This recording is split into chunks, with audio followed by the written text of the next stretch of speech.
Hey guys, just a short follow-up video on an item I picked up at the early television convention. This is a 16DP4 cathode ray tube. It's all glass. It's huge. I mostly work with a lot of 10, 12-inch, 7-inch picture tubes. Now, I've worked with some 16-inch, but they were all metal cone. This is all glass. Now, the reason I got this is I'm really hoping to resurrect a Zenith porthole set. A number of Zenith 16-inch sets use the 16EP4, which only Zenith used, made by Roland, I believe, which has a little bit of an odd deflection angle. Rather than the Farm Cabin 16GP4, which I think is 90 degrees, I think these are 70.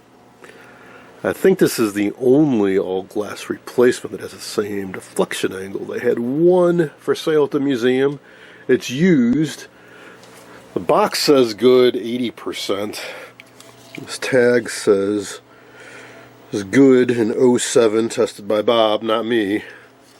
So I want to double check that it's still good. There's a tag on it here. It's manufactured by Thomas Electronics Inc., Passaic, New Jersey, TEI. And it says 80% written here, and I guess a marker on the DAG coating. I think it's a DAG coating. It's so dirty it's hard to say. It's not a very thick coating. And it's clearly a rebuild. A very noticeable seam right here. But what I find out is there's this weird green ring around where the gun is. Could just simply be part of the manufacturing process, and it could be completely fine. I don't know. I think that's the getter there, which looks awfully healthy. So let's test this sucker out. Normally I would have chucked it at the museum, but I was so busy with other events it didn't even occur to me. I was just taking their word for it that it's still good. But that was a while ago. I'm going to use a good old B&K 440, 6.3 volts. Let's plug her in. Off. Plug this in. Face is a little dirty.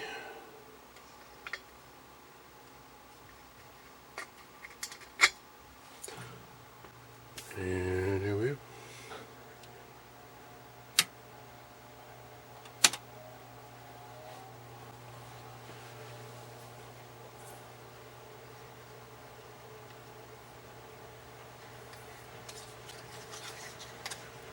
I'm not seeing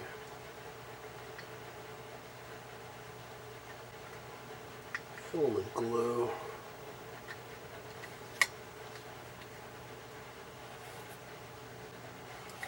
Check the continuity to the ohm meter. Sure doesn't look like it's gone to air. It could just be these pins are so dirty and corroded. Get a wet brush and clean them up a little.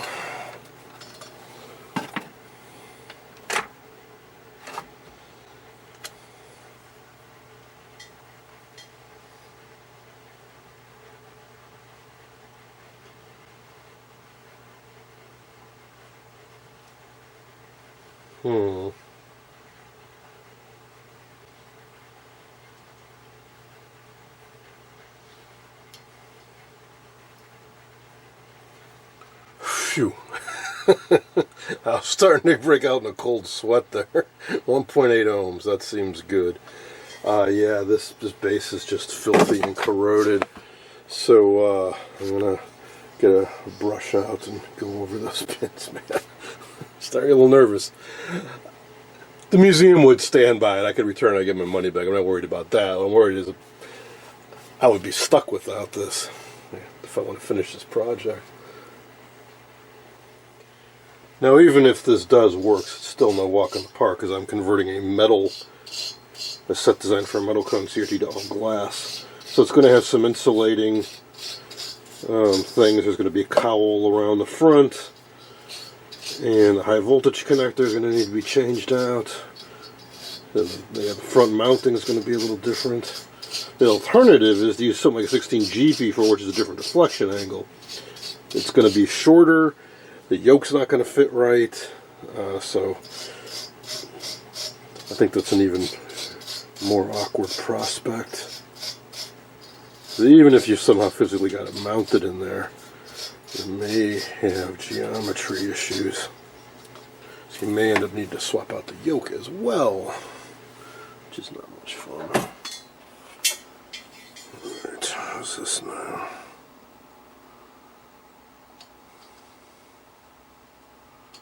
Still not good. I think I might need to tin this up.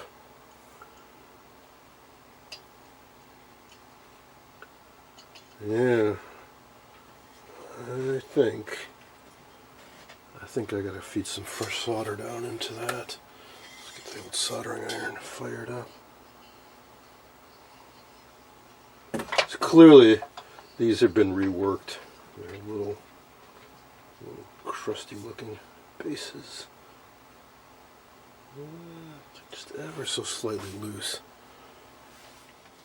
So the idea is to heat the side and feed some solder down in there. I also do have a special tool made for crimping these pins.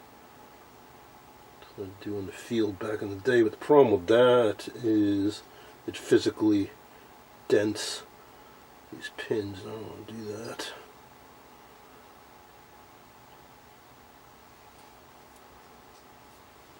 Let's see if that's any better. Let's put the meter in continuity mode so we can hear it beep.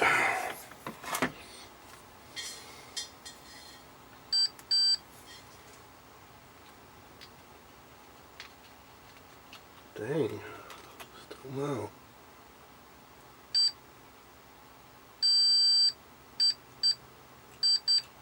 Okay.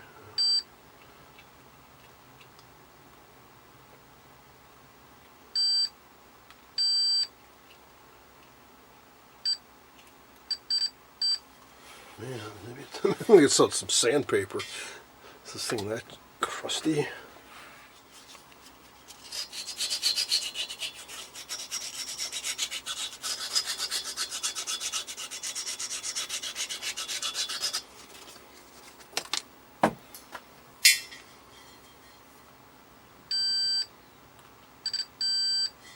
Yes it is.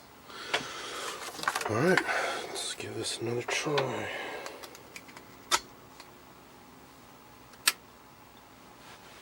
Here we go.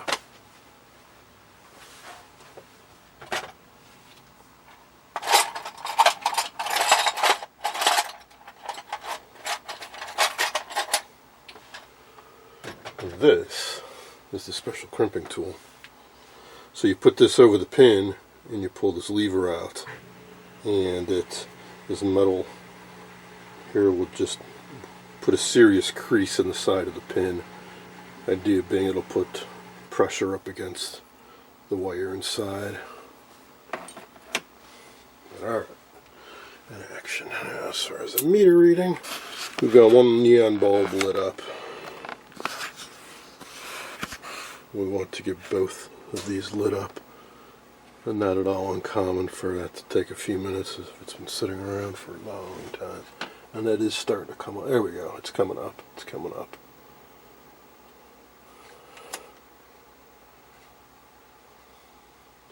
Emissions. Not so good. Cut off.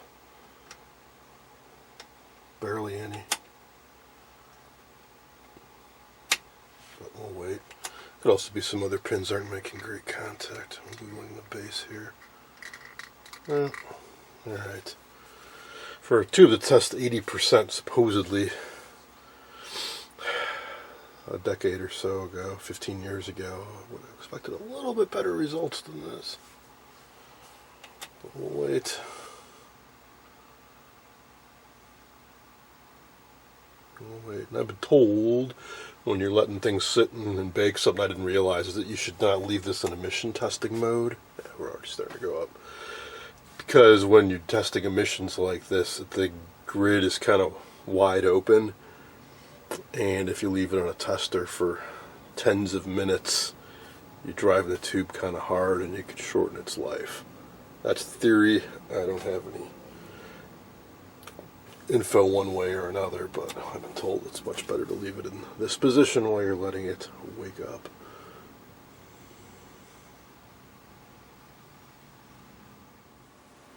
Alright, it's been about 10 minutes. Both neon bulbs are on very solidly. Emissions, we're in the green. And cut off. Oh yeah, good cutoff control.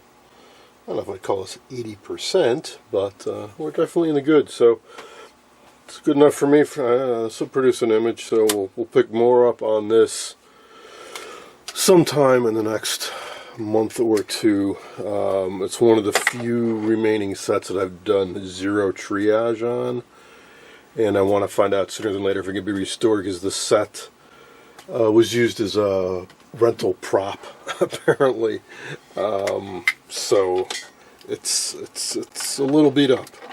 I did a video on it when I first got the set, but I never pulled the chassis out. So there's that, and then there's an RCA 630 TS clone. I think it's a Crosley. Those are the last two sets from this collector. Oh no, sorry, and there's a Zenith. Sorry, there's 3 more sets for this collector that I have done zero work on, and the goal is to get them all done by September 1st, and that's starting to look a little dubious, but we'll do the best we can. That's going to be it for now. Thanks for watching. It's a little buried, but here is the set that I hope to put that picture tube into. It's going to be it for now. Thanks for watching.